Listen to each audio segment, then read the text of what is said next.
This guide will help you understand how to request payouts on DoorDash efficiently. Follow these simple steps to ensure you receive your earnings without any hassle. Step 1. Open the DoorDash app. Launch the DoorDash app on your mobile device. Make sure you are logged into your Dasher account to access your earnings and payout options.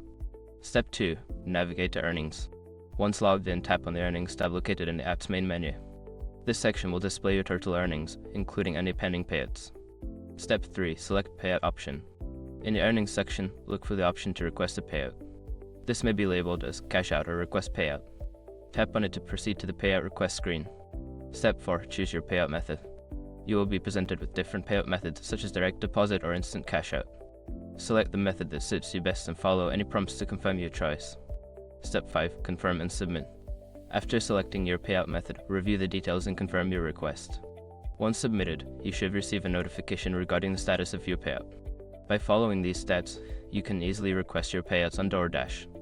Make sure to check your earnings regularly and stay updated on any changes to the payout process.